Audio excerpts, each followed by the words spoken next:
welcome back to another Westworld review. This is our Whiskeyworld series where we review and recap Westworld episodes with whiskey drinks. What are we drinking today?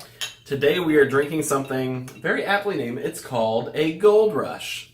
So this thing is pretty good. It's not too far off from our whiskey sour we had last week. I like the whiskey sour better. See, I actually like this better. Mm. But I will leave the recipe down in the comments below if you guys want to make that, and then come back and watch the rest of the video and drink it with us.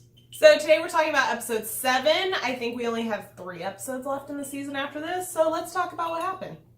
So we kick off in the future timeline, our, I guess, present, and we actually have Charlotte find a bunch of Bernards, like the old versions of Bernard. So he's out. Everyone knows that he is now an android, a host, and they start interrogating him because they're still looking for Abernathy's little brain module, apparently, which they confirm that they know Dolores has it, and we didn't know that. So. Which is what happens next. So we hit a flashback, and Dolores is attacking headquarters. So last episode, she blew up headquarters with the train, and so now she has infiltrated with her crew, and they are looking for Abernathy. Well, after we fly into the past, we jump over to Bernard and Elsie. Her name's Elsie. Correct. And they are in the cradle. He's still plugged in, and he's talking to Ford. And Ford kind of confirms things they've kind of said in parts and hinted at. So we find out that the park is essentially one big experiment, and they're collecting data on how people act, so that way they can, I guess, code them. And so Bernard kind of says it eloquently, oh, you're not coding us better, we're here to help decode the guests. Because, of course, their master plan is so they can have immortality by sticking human brains into hosts. So from there, we're still within a flashback, but we hop over to Maeve, and Maeve has her daughter, quote unquote, and they're running away, and she runs into William, and has this kind of like flashback herself about like William finding her and her daughter before and shooting them and killing them. And so she ends up sending these hosts that are around after William with her brain, new skills, which is crazy. And in the process, William gets shot a bunch of times. I don't know how he's alive. It's kind of lame. And then the daughter gets picked up by the Native Americans, Indians, the Lakota tribe, I believe. And they just grab her. They don't kill her that we see on screen. And then Maeve gets shot and captured by the humans and presumably taken back to headquarters. And interestingly enough, we do get a scene where Lawrence, who is William's buddy, is sitting there and she tries to mind control him, and it doesn't work. And he seems to struggle a little bit with it, but it doesn't work. And he's like, I have free will. So it's interesting that I guess if they reach a certain point of free will, her commands no longer work. So it's only on like so like I don't think she would work guess. on Dolores no, at all. And then we hop back over to Bernard and Ford, and they actually go to, they're still in the simulation of the Westworld, of the simulation, I guess. And so they actually go to Arnold's house, which was where they tested Bernard to make him more like Arnold. And so this is where we saw the scene, I think it was last episode at the beginning, where last week we were talking in our video about how we were confused what happened with the beginning of that, because Dolores was like testing Bernard and we weren't really sure what happened with that. This is what happened with that. yeah, he reveals that, oh, well, Dolores tested you for years. You guys just sat in here together, and she was testing you. And I thought that was very interesting. So they have some sort of connection, but it's because Dolores was close with Arnold, because Arnold created Dolores and was like one of his first, if not his first. And so she knew Arnold best. So she was the one to test Bernard to the point of being almost exactly like Arnold. So from there, after we have all that conversation with Ford, Bernard ends up coming out of the cradle. And it's pretty implied that Ford comes with him, because they start talking about how this like rewriting code and stuff disappears after Bernard comes out. So Ford's consciousness is now inserted into Bernard, which creates some weird things as the episode goes on.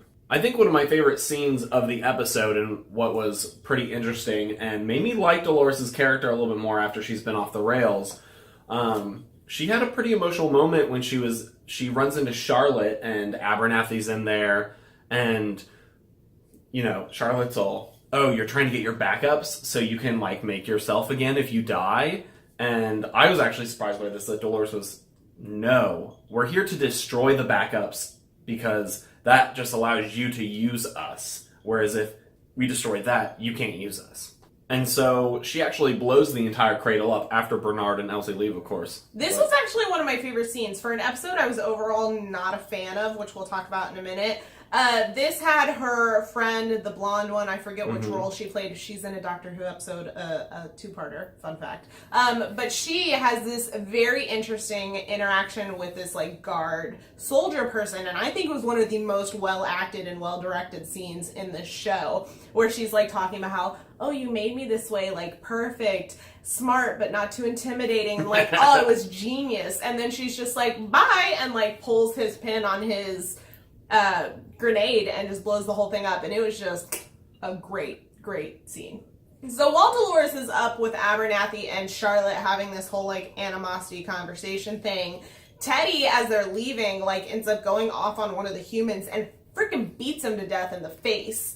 So this is just further confirmation that Teddy has been reprogrammed. Either that, or they're going to pull a switcheroo on us later, and he's not actually reprogrammed. He's just overkilling to make it seem that way, but I don't think that's happening. I think he's reprogrammed, because there was clearly the spot where he punched. The dude was gone, possibly even dead at that point. Going. And then suddenly he goes into like robot mode, and you see him from the back, and he's like, pop, pop, pop, pop, pop, like superhumanly fast, and it was like, oh my gosh. So as Dolores is leaving, Maeve is coming into HQ, and she's all shot up. She's laying on the table, almost dying. And I was almost so upset during the scene because Dolores walks over, and Dolores implied that she knows her powers, that she understands she can control people, because she was like, if I allow you to stay here, they'll take what you have and use it to control us. And I was like, interesting. And I thought she was about to shoot her right there. I was like, are they about to have Dolores kill Maeve? Because it will... I was going to be sad. Make me very upset. But they didn't, because Dolores was like, you get to choose. Yeah, I actually really liked that interaction. I didn't quite like how it was done, but I liked the result of it. Because I liked that she gave Maeve the choice. Like, even in her weird whatever Dolores has going on mission, she still gave, like, her fellow host a choice, which she has not done with a lot of other hosts she's come across. So it further cements that whole thing where, like, Dolores and Maeve are on a different level than a lot of the other hosts. I thought it was an interesting reinforcement of that idea. Yeah, it's interesting how they can almost sense people who are other hosts that are fully to that point enlightened. They have free will, and there's not very many of them that have full free will. Well, and they had come across each other since shit went down. So true. I think Dolores kind of knew what was going on from there. And that's pretty much where we leave the episode. Let's talk about this episode, because I think this is the worst episode overall to date of this show. We were about 30 minutes into it, and there were a few scenes where I was like, that was a weird shot. That was weird too. And I thought I was just being picky or in a bad mood or something. And we finally got to the part where Dolores is in headquarters, like, busting shit up, and I was like, this is horrible cinematography. Like, they were making such interesting, in a bad way, like, shot decisions. Like, and I felt like I was watching something done on a stage and done on a, like, on, like, the plot, like, the stage that they do everything on. It didn't feel like you were actually there. It felt like I was watching a production. Typically, I feel like the show feels very movie quality, almost. And this one felt like... It felt like Sci-Fi Channel? Yeah, like Sci-Fi Channel quality in the shots and stuff. It was very odd. I felt like they cut at weird times. They framed... Sometimes they were too close. Sometimes shots were too dark. And they did a lot of, like... whenever they're outside, like lens flare shots, it was just a lot of odd choices for the episode. Or, like, there was things where they'd be focused on one person and another person would be, like, reaching across them at the same time. Like, and it didn't need to be that way. Like, it took me out of the show so many times, and I was so weirded out by it. I don't know why they decided to do that, because it seemed like a very intentional artistic choice, but why? Yeah, for an episode that I felt like had a lot of important parts and a lot of scenes that I particularly enjoyed. There were a few that were great.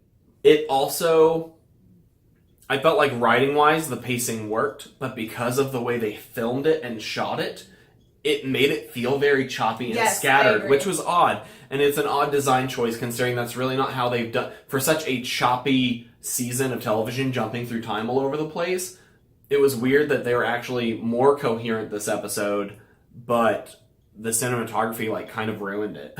Like, made it very hard to understand. So I would say we enjoyed the episode. parts of it. I really enjoyed parts, and it was hard to watch certain parts of this episode. But as always, we are very interested to hear what you guys thought about this episode. Leave us a comment down in the comment section below, letting us know what you guys thought about the episode, if you liked it, if you agree with us about the cinematography. It was a weird thing that we realized about halfway through. And leave us a like on this video if you enjoy this series. It lets us know that people are interested in watching it. We really enjoy making it, and that is why we are here continuing to do so.